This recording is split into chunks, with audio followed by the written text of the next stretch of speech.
Amazon is being sued for being too monopolistic. What exactly is going on? What are the ramifications of the FTC lawsuit against Amazon? And is it really a monopoly? We're here to examine these issues with the next guest, Yuri Khodjamirian. He is the CIO at TEMA ETFs, who manages a very interesting fund that focuses on companies that have true monopolies in their respective sectors.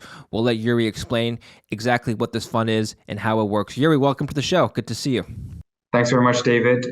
Really appreciate taking the time to introduce the fund and talk about Amazon and the world of monopolies.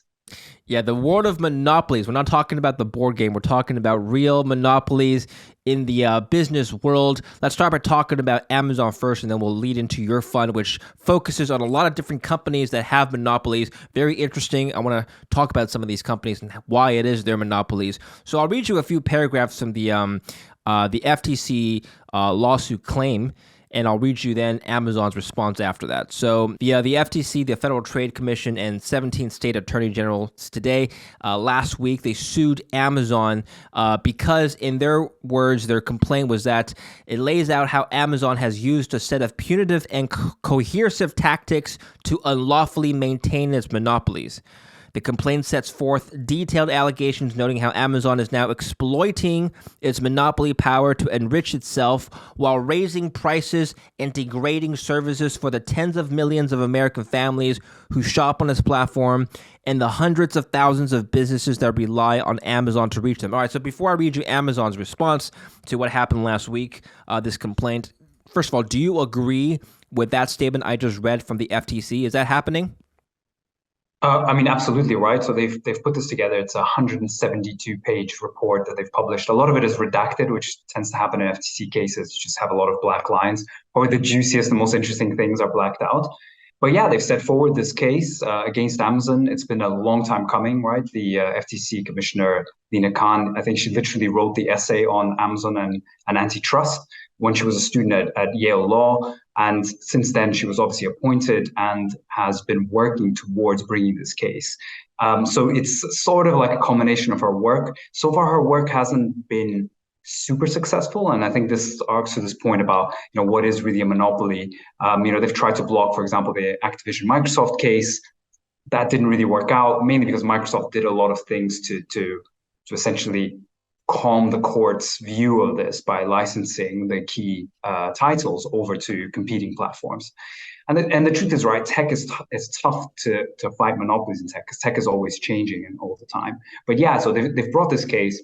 What's another really interesting, as we sort of set the premise of it, point is that they haven't actually asked for any specific remedy. So if you read to the end of it, they're not asking for the company to be broken up or any specific thing. Really, what Lina's trying to do here is to test her theory that Amazon is a monopolistic business. And then they're going to try to think about what the remedies. So the ground is set, right? And this is now going to go to court for the fight. It is going to go to court. Absolutely. And this is, I think, an interesting feature of US antitrust law, where you have to bring, or the respective agency, whether it's the DOJ or the FTC, bring these cases to court. Whereas if you look at the European Union, you actually have a commission that investigates cases and then gives its view and decision. And this is quite important because you have to prove in front of a judge that competition law, which is inscribed in the US, has been violated. And this goes to a really interesting point, which is kind of the crux of the FTC's case is, look, Amazon's acting really bad and is hurting consumers and it's hurting sellers, particularly sellers on its marketplace business, which, as we know, is 60% of their business now, right? They've deprioritized themselves selling and have actually opened up and expanded the ecosystem of marketplace sellers coming in. And I think this is probably the weakest part of the argument, right? They think that by degrading the quality, which is all through the FTC statement, that somehow the sellers are trapped, and this is what Amazon is doing. But in truth, if you speak to lots of sellers and to consumers, people love Amazon, right? It's really created a lot of really, really good things in terms of consumer value. At the same time, it's created a lot of value for sellers that are, prepared to pay 50% of their revenues over to Amazon because that's how they build their businesses. So I think that is in itself is very interesting as a way of kind of countering why the case, even at its outset, isn't really going to be that forceful, if that makes sense. Was there something Amazon did recently that prompted this? It just seems to me like it came out of the left field. Well, I think, look, it's Amazon's history is very interesting, right? And I think what was fascinating about Lina Khan's original essay was it's about a monopolist, but a monopolist that cuts prices. And that was kind of her argument, right? Like, how do you deal with a monopolist that's undercutting everyone? Now, this case is very different, right? We're talking about raising prices and degrading quality, which is kind of the classic behavior of a monopolist, right? They're exercising their monopolistic power by making things worse for the consumers. Remember, in US antitrust law, it's not about hurting your competitors, it's hurting the consumers and hurting raising prices for them unfairly. And so I don't think this has necessarily come up left field. I think it's slightly different to what was expected. But I think big tech in general has been under a lot of scrutiny from both sides of the political spectrum in terms of their monopolistic power. And I think it's because, if I may digress into sociology, we've made this grand bargain, right? We've basically, as a society, we've said we are prepared to give our data and our time and all of these things in return for much more convenient services. And this is what we've gotten. Whether it's Google or Amazon or what it might be, this is what we wanted as a society. And I think now there's a fight back saying, oh, wait a minute, we need to regain control of our data. But the courts are built on consumer value. And that is going to be very difficult to challenge for anyone. I'll just read you Amazon's response to this lawsuit. Over the last several years, we've engaged cooperatively with the U.S. Federal Trade Commission, FTC, during a broad-ranging investigation of our business. It was our hope that the agency would recognize that Amazon's innovations and customer-centric focus have benefited American consumers through low prices and increased competition in the already competitive retail industry. It goes on to say that we respect the role the FTC has historically played in protecting consumers and promoting competition. Unfortunately, it appears the current FTC is radically departing from that approach, filing a misguided lawsuit against Amazon that would, if successful, force Amazon to engage in practices that actually harm consumers and the many businesses that sell in our store. Lots to break down here. What's your first reaction to that? And then we'll talk about exactly what this means. Well, I've basically for well over a decade been a fund manager and looking at space, and you read a lot of different press releases, right? And there's always kind of floral words and lots of jargon that's used, but you'd expect both of these statements, right? The FTC statement and the Amazon's response to it. And I think it kind of harks to the points that I was saying, right? It's about Amazon is going to fight the case on saying we've innovated, we've created a lot of consumer value. Sellers and buyers love our marketplace, which is the main business. How are we, we're just creating all of this extra value, and this is why we're winning in the marketplace, not because we're excluding or fighting anything. Now, of course, this is going to be an argument, right? So, and this is going to get determined in courts. But crucially for the stock, by the way, going to take a long time for this to be determined. And that's, I think, the other thing that people always forget. These cases take quite a long time to play out in court. Does this have any material impact on Amazon's bottom line? Well, obviously, that's the big question, right? So I think profitability-wise, unlikely, right? But what I think might start happening, and this is what you saw in Europe. So as you probably are aware, Amazon settled its case in Europe. And I think one really important thing, and I'm out here defending Amazon constantly, but I think I'm defending a broader concept here. But Amazon, in that specific case, settled because it already knew that the European Union was going to bring in an act to change online behavior and to basically regulate a lot of areas that Amazon was operating in. So it took its own case as an opportunity to just change something that was already going to be changed by law down the line. Now, here's the question. Sorry? We're going to have a long court case.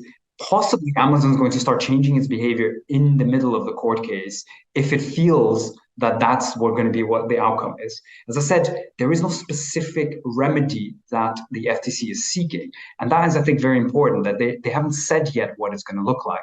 The market's taken this as a positive line because they think, well, that means the breakup, which has kind of always been the big fear, isn't as big of an issue. The other part the market's relieved by is that there's less in the case about Amazon prioritizing its own first party, as in where it sells itself on its own marketplace, and sellers. And I think that was a big issue that people worried about. Now, there's a little bit in the case, but it's not as big as the case of saying that they're hurting sellers by using these monopolistic practices. So I think, look, it's going to take a while. So I think that's always good for a stock, right? Because yes, there's overhang, but there's time to resolve it. Two, Amazon's going to start doing things to improve it. And three, we have no idea what the outcome is, but the worst ones are probably off the table.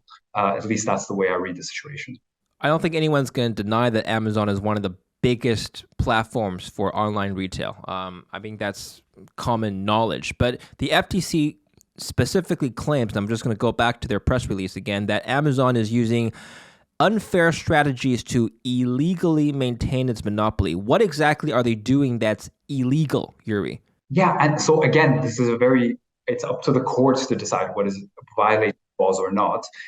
So this is probably the most interesting part of the case, but unfortunately, it's blacked out. So there's a Project Nessie that the FTC referred to, which I think is some sort of algorithmic way of penalizing sellers for essentially going to other platforms and undercutting their price on Amazon.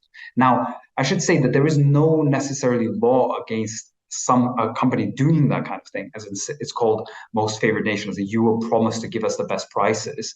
There is you can put some of these clauses into your contract. But yes, there are, and this is possibly the one area where we don't know yet how this Project Nessie or any of the things associated with it will play out.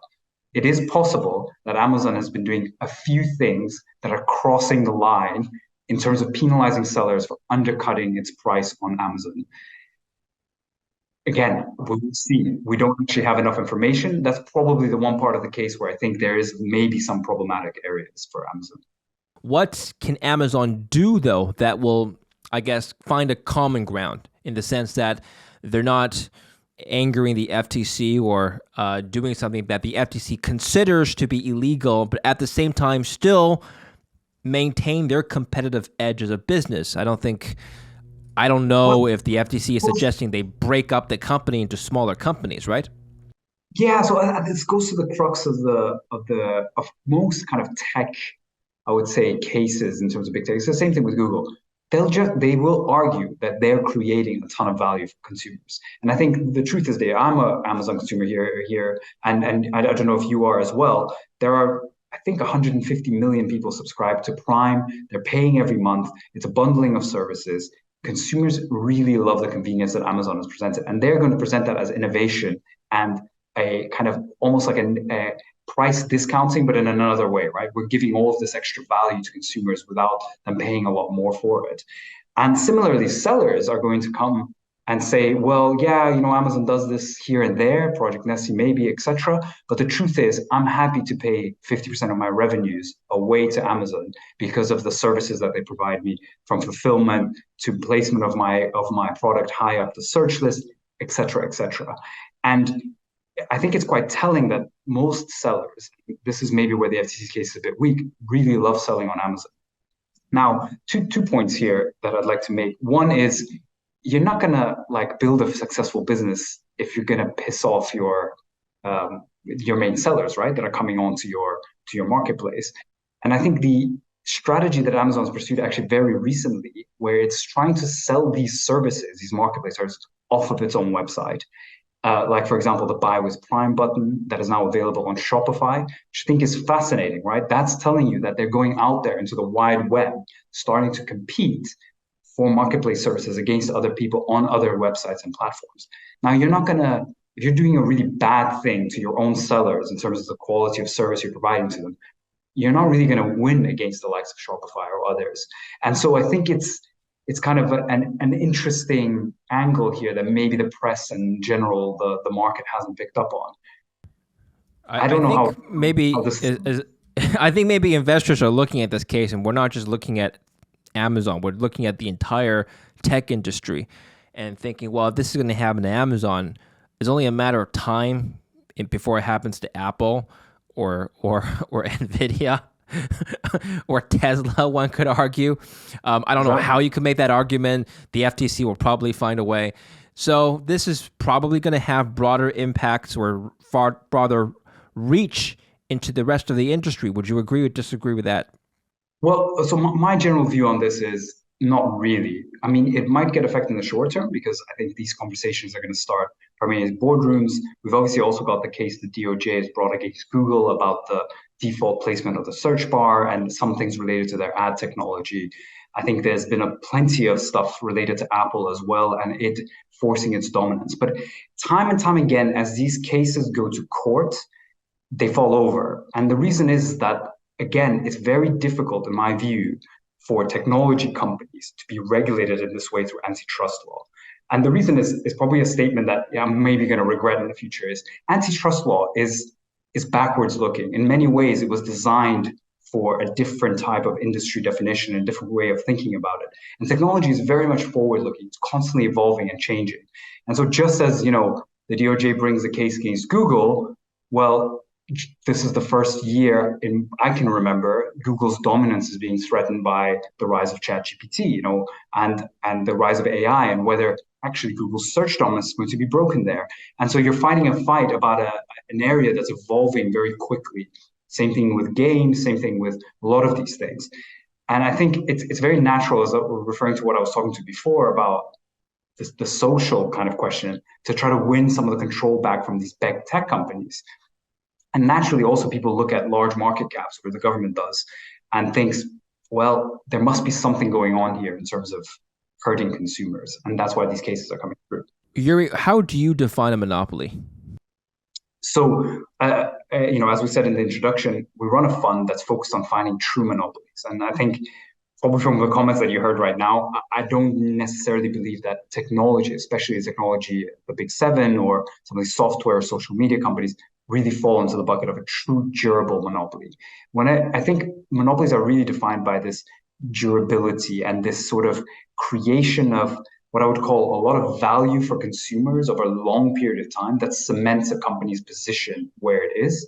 And good companies within that space maintain and nurture that monopoly by keeping investing in innovation. And this is the kinds of businesses that we're looking for. So you draw monopoly power from kind of what I would call 5 sources of competitive advantage. So you have things like high switching costs, network effects, economies of scale, regulation, and non-replicable physical assets. And each of those are a source of competitive advantage that is unique to a company. And then over time, that company builds upon that advantage and creates a new kind of a moat, as Warren Buffett has described it. But think of it as a moat like filled with crocodiles that keeps growing and just gets bigger and bigger over time. And that's the type of companies that we think will make durable monopolies. And when I say durability, I'm talking 50 years. I'm not talking 10, 20 years even. And that's the kind of businesses that we're looking for in our funds. So maybe. Okay, so but just to push back, I mean, nobody can compete with Apple, right? I can't just make an iPhone equivalent within 2 years. Even as a startup, I don't have to reach for the network. Even if I make a superior product, who's going to buy it, right? Yeah, and this is a common kind of approach to thinking. Okay, so where in the world are the monopolies? And then Apple's a really great. But just yesterday or just last week, we had news that Johnny Ive and Sam Altman of OpenAI are talking about, together with SoftBank, because obviously they're going to fund it, developing what they call an AI phone, or a phone that's specifically built for AI, right? And so what I'm kind of alluding to here is technology goes through these like paradigm shifts.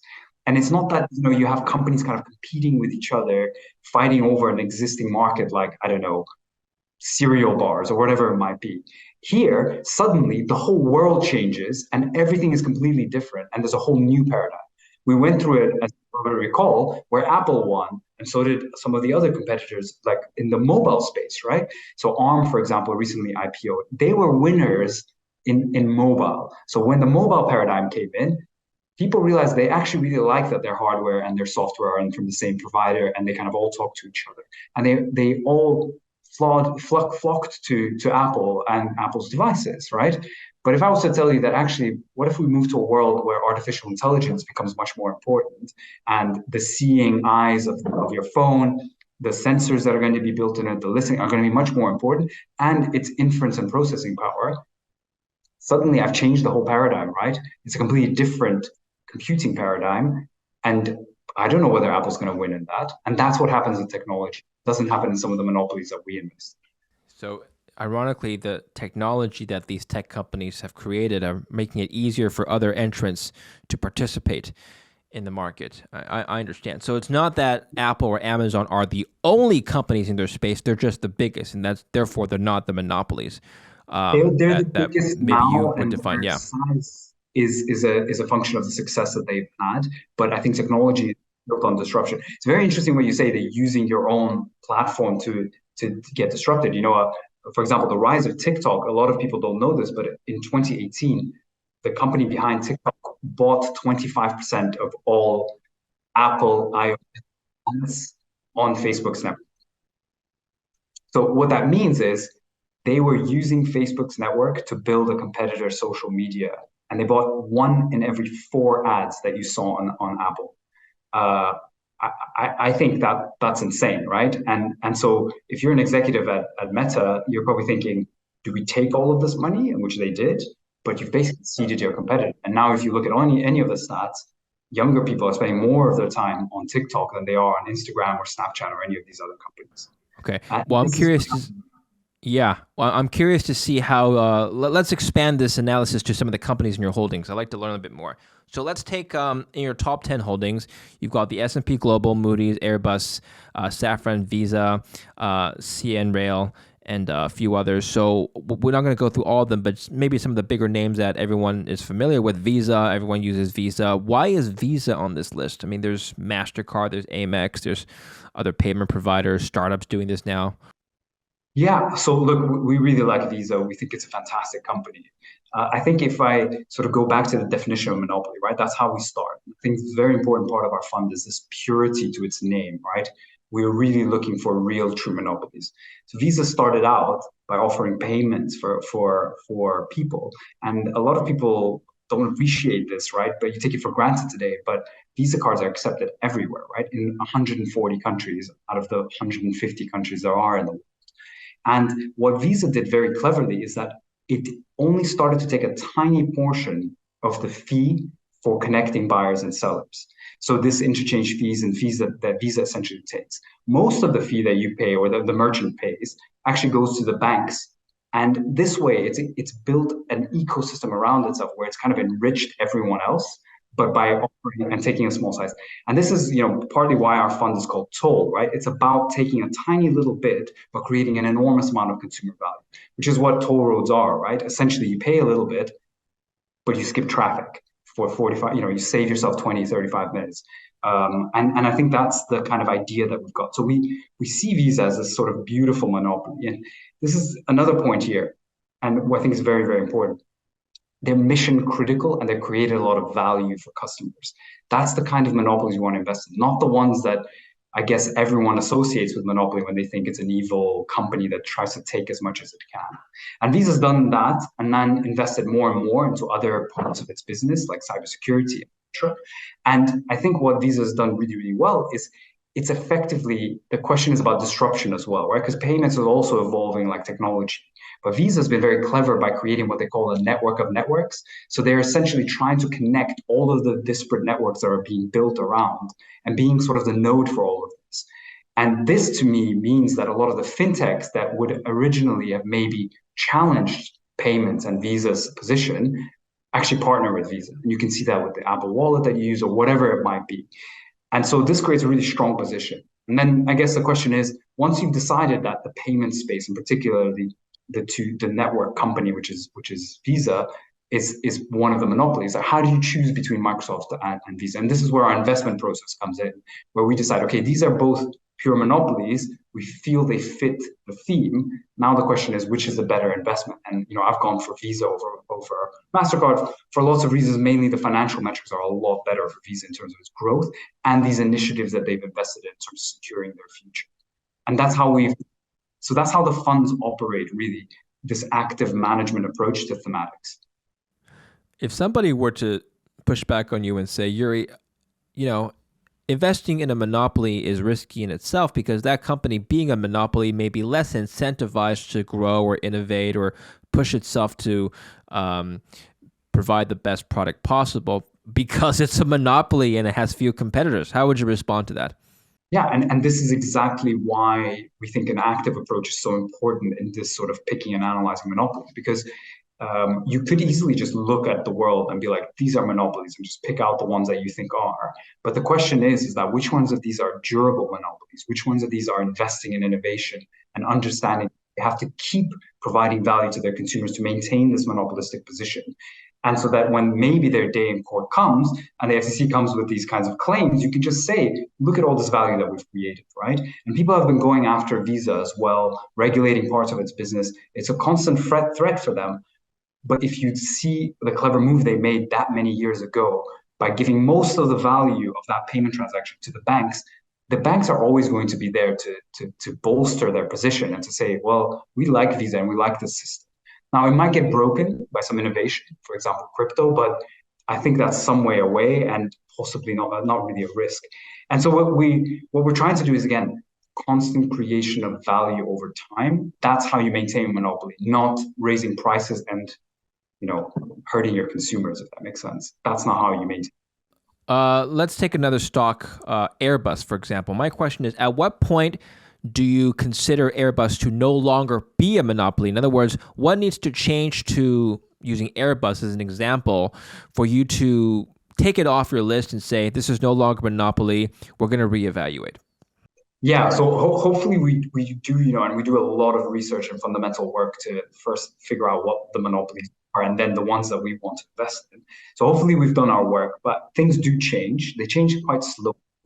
I think really the rise of a proper competitor to them. I mean, we've only effectively the world is a duopoly between two plane operators. Now, you might have read news that in China they've just properly approved their first commercial jet.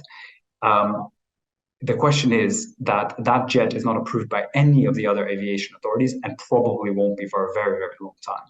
And so within kind of certain aviation authorities like the European one and the FAA in the US, there are only two airplane operators to buy. And so the question is that if we start to see traction, as in they're starting to lose orders, there's more, these other planes are being approved, or there's a genuine competitor, then we might start to question whether the monopoly is going to be there. And this might happen. This is a risk. It's down the line. Currently, it's not really something that we're worried about too much. But that's how you break a monopoly, new competition, right? But new competition that's much better. And this is the question marks I've got about maybe this new Chinese plane. Is it genuinely much better? Remember, new Airbus planes that Airbus is producing now are somewhere between 20 and 40% more fuel efficient than the previous generation. We need the entire fleet in the world to be changed to these new planes. So they have a very, very long order book and a long runway of demand. And this is what I'm talking about in terms of durability. But again, maintaining the monopoly is all about helping your customer, right? And so Airbus is not sitting still. It's taking some of that money and investing in R&D. And we look at things like the R&D ratio to sales over time. And we're making sure that these companies are reinvesting these profits to keep maintaining their monopolistic position in the future. That's how you find the durable. It's very fascinating, Yuri. If someone were to say to you, well, why don't you just invest in a sector, like make a sector fund or a sector ETF? Doesn't that capture all the companies, monopolies and non-monopolies together, and you don't have to go through the trouble of picking fundamentally which companies are better than others in terms of a monopolistic viewpoint? How would you respond to that? Yeah, I mean, look, there's lots of different ways to invest. I think I'm very bullish about this fund, and it simply starts by saying, okay, if you have someone who's focused and thinking about picking the best monopolies, and then within that, picking the best investments to make within the monopolistic space, what you're really doing in terms of the quality of the companies that are in that portfolio, which someone's actually picked, that's really what's going to drive the long-term performance. So all of the companies, and one of the features of monopolies, they're a subset of quality stocks that have high returns on invested capital. The beautiful thing about return on invested capital, if you have a business that has a high ROIC is that over time, it does the job of a stockholder for you. So every year, the company is generating returns. So you don't really have to worry about it because every year, the value of the company is growing. But it's actually not enough in the market to pick a company with high ROIC and then just walk away like some funds do. What you need is you need to beat expectations. That's how stock prices go up.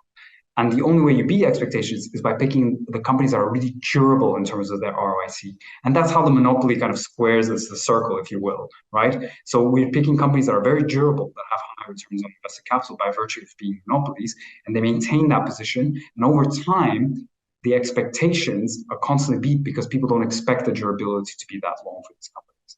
And that's a better subsegment because it cuts across lots of different sectors. So it gives you kind of diversification between different ones and looks at the sort of quality of the companies. And I think that's a really good way to invest for the long term. Okay. I see in your fund that you have a pretty diversified industry breakdown. So you've got pretty much all the industries covered. Well, the main ones, industrials, financials, healthcare, tech. Tech actually isn't the largest weighting.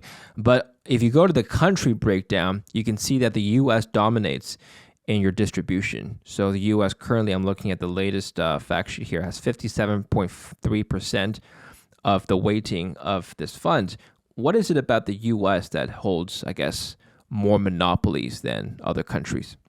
Yeah, it's a great question. As you said, we monopolies are found in lots of different industries. I think as we sort of talked about in Amazon, our view is tech is really hard to find monopolies. So we have a very small allocation to tech. Funnily enough, the one source of competitive advantage of the five that I mentioned that we think has the strongest tech monopolies are non-replicable physical assets. And you might think like that's really strange, right? Like why physical assets? I don't really associate them with technology, but we think technology, when paired with something that you can't replicate that's really hard to replicate in the real world, that's when you see technology advantage over the long term. So the semiconductor equipment industry is an example of that.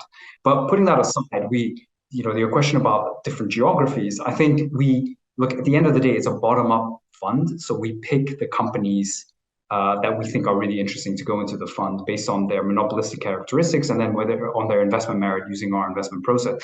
And ultimately, what comes out in the end is the distribution of countries that you see there. So we don't necessarily think very carefully about the allocation of these countries. Funnily enough, broadly, the result comes out as mimicking the MSCI world. So the MSCI world is roughly between 60 and 70% US. We're a little bit underweight. We found some very interesting national companies in terms of their valuations. And I think a lot of infrastructure companies, which is another type of monopoly, like the toll roads that I talked about, they tend to be owned in Europe. And so we have a lot of interesting European stocks in the fund. And it's probably one of the ways we're differentiating against the market, right? Where most people's portfolios have the S&P 500. They're almost 100% in the United States. And so what we're trying to do is offer them an interesting alternative, high quality companies with a bit more international in there, because that's where we're seeing a lot of value. That's why we've got the split that you see there. But very important to say it's a bottom-up result rather than a way of thinking top-down about them. Very interesting. All right. Well, Yuri, where can we learn more about this fund and about your work? Yeah, absolutely. I mean, you can head to our website, so TEMA, TEMA, ETFs.com. There you can see lots of our funds. We have 5 thematic funds. As you said at the beginning, I'm the chief investment officer of the company, so I'm equally excited about all of our funds, but I manage the Monopolies fund. There you can find lots of information about our funds. And I think what we've done really well is there's lots of really interesting presentations and blog posts, especially if you go to our insight section and you can read. So we've got our thought leaders here. Each person who's running the different thematics is really an expert in their area, and they're writing really interesting things. So if a particular area like oncology interests you, there's articles that we're writing and will continue to write. And so you can find out lots of information about the different funds. And then if you head to the fund pages, you can see information about the specific funds, the breakdowns, the fact sheets, all of that. And then if anyone's specifically interested, feel free to contact us at any point. Appreciate it, Yuri. Thank you for your explanation of what's going on with Amazon and FTC and enlightening us with your Monopoly fund. I'll speak with you next time. Thanks very much, David. Have a nice day. Bye. And thank you for watching. Don't forget to like this video and subscribe.